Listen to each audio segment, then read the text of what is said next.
ایمانا واحتسابا غفر لہ ما تقدم من ذنبہ.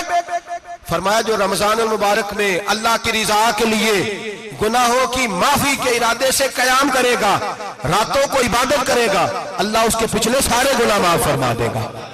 نوجوان ارادہ کریں، پروگرام بنائیں کہ انشاءاللہ قرآن پڑھنا بھی ہے، قرآن پڑھوانا بھی ہے، سننا بھی ہے، اور انشاءاللہ بولیے سننا بھی ہے اور پڑھنا بھی ہے اور پڑھانا بھی. ہمت کریں.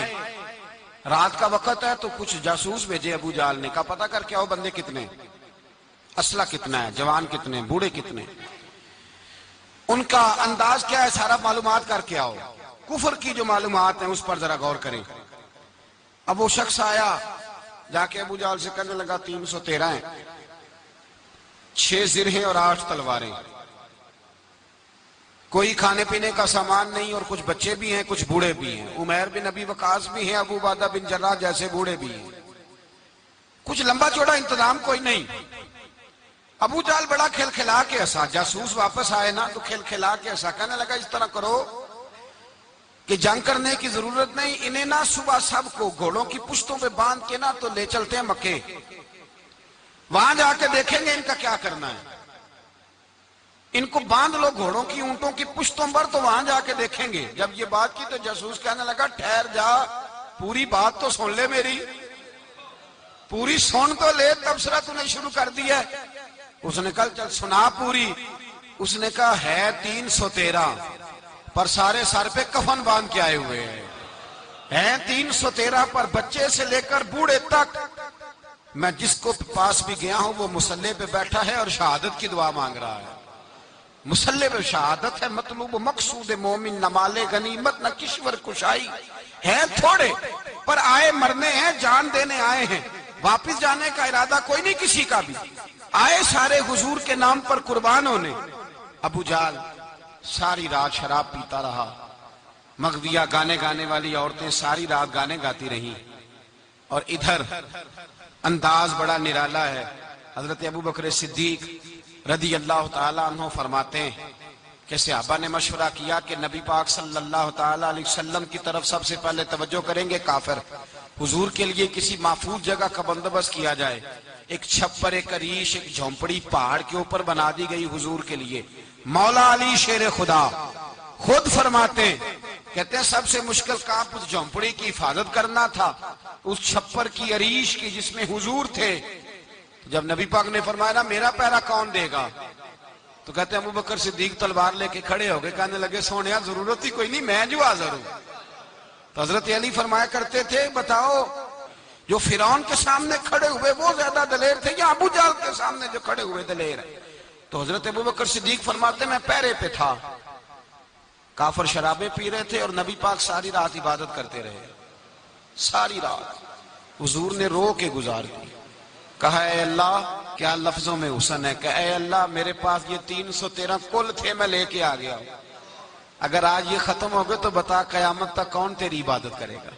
اے اللہ یہ 313 ہی تھے جو میں لے آیا، مہربانی فرما. ساری رات دعا ہوتی رہی، ساری رات حضور دعا کرتے رہے. پہلے حکم آیا کہ 1000 فرشتہ بھیجا ہے، پھر اے محبوب چل 3000 بھیجے، پھر اللہ نے کہا محبوب میں نے 5000 بھیجے ہیں. حضرت علامہ ہزاروی کہا کرتے تھے کہ نہیں، رب کریم نے فرمایا 5000 بھیجے ہیں، تو محبوب نے کہا نہیں مولا اس طرح نہیں، میرے فرشتے نہ بھیج، تیرا وعدہ تھا میں بھی آؤں گا، تیرا وعدہ تھا میں بھی آؤں گا. اور وہ اپنے انداز میں فرمایا کرتے تھے سانو کل کے وچ میدان بدر تے آپوں بہ رہے ہیں یار کنارے ہیں تے تیرا وعدہ تھا میں بھی آؤں گا. تو پھر حکم ہوا قرآن میں انی معکم محبوب میں بھی تیرے ساتھ ہی ہوں، محبوب میں بھی تیرے، خدا خود میر مجلس بود. سارے بولیے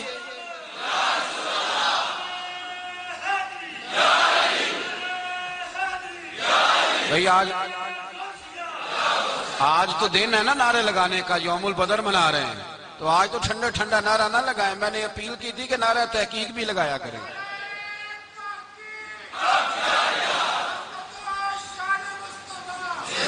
تو بھائی یہ یاد رکھیں، سمجھے اس بات. فرمایا حضرت ابو بکر صدیق فرماتے ہیں پہلے 1000 پھر 3000 پھر 5000 فرشتے آئے اور جوق در جوق فرشتے آئے. کہتے ہیں سرکار ساری رات روتے رہے, ساری رات. تیرے صرف اسلحے سے ہی اللہ کی مدد نہیں آئے گی, تو نے ایٹم بم بنا لیا اور توفیق عید کی نماز کی بھی نہیں, اس سے تھوڑی مدد آئے گی. میرے مصطفیٰ کریم سید عالم صلی اللہ علیہ وسلم نے فرمایا, امت کو درس دیا, اسلحہ بھی جمع کرنا, طاقت بھی اکٹھی کرنا, صفیں بھی بنانا, اپنے اندر اتحاد بھی پیدا کرنا. لیکن اگر تم نے کفر پر غلبہ حاصل کرنا ہے تو اس کے لیے خدائی مدد کی ضرورت ہوگی. اگر تم سے اللہ کی مدد روٹھ گئی تو جتنے مرضی اسلحے جمع کرتے پھرو, جتنی مرضی طاقتیں اکٹھی کرتے پھرو, تو جس قدر مرضی تم ایٹم بم بناتے پھرو, جب خدائی مدد ہی تمہارے ساتھ نہیں تو کیسے نظام چلے. تو حضرت ابو بکر صدیق فرماتے ہیں ساری رات, حتیٰ کہ میں بے چین ہو گیا. حضور سجدے میں تھے تو میں حضور کے اوپر لیٹ گیا. میں نے کہا محبوب بس کریں, اٹھ کے دیکھے تو صحیح میرے اللہ نے کتنی مدد نازل فرما دی ہے. صبح رسول پاک تشریف لائے. صحیح مسلم, ابو داؤد, کتابوں کے نام یاد رہیں گے. حضرت انس بن مالک حدیث کے راوی ہیں, کہتے ہیں حضور اٹھے اور ایک دن پہلے چھڑی لے کے میدان میں آئے. ایک دن پہلے اٹھے, دیکھو میرے محبوب کے علم کی شان. میرے اعلیٰ حضرت فرماتے ہیں اور کوئی غیب تم سے نہا ہو بھلا جب خدا ہی نہ چھپا رہا. اور کوئی غیب تم سے نہا ہو بھلا جب خدا ہی نہ چھپا رہا. تم پر کروڑوں درود. اور ہمارے ایک شیخ تھے علامہ تحسین رضا صاحب رحمۃ اللہ علیہ, ان کا بڑا خوبصورت شعر ہے. وہ فرمایا کرتے تھے علم غیب رسول کے منکر اس حقیقت کو بھول جاتے ہیں, غیب مانا کہ راز ہے لیکن راز اپنوں سے کب چھپاتے ہیں. راز مانا, غیب مانا کہ راز ہے لیکن راز اپنوں سے کب چھپاتے ہیں. ایک دن پہلے حضور میدان میں آئے. صحیح مسلم کی حدیث ہے. اور محبوب پاک صلی اللہ علیہ وسلم کی دست مبارک میں چھڑی ہے. حضرت انس کہتے ہیں حضور میدان میں آئے اور حضور نے لکیر کھینچی. فرمایا کل یہاں ابو جال مرے گا. کب مرے گا؟ یہاں مرے گا. فرمایا یہاں عتبہ مرے گا, یہاں عتبہ مرے گا, یہاں ولید مرے گا. حضرت انس فرماتے ہیں میری لکیروں پہ نظر تھی, لوگ جنگ لڑتے رہے, میں لکیریں دیکھتا رہا. اللہ کی عزت کی قسم جہاں حضور نے چھڑی رکھی تھی, جو مرا وہیں آ کے مرا ہے, جو مرا ہے وہیں آ کے. جو دن کو کہہ دیا دن ہے تو دن نکل آیا, جو شب کو کہہ دیا شب ہے تو رات ہو کے رہی. خدا نے ان کی زبان کو وہ اختیار دیا, جو نکلی منہ سے ان کے وہ بات ہو کے رہی. فرمایا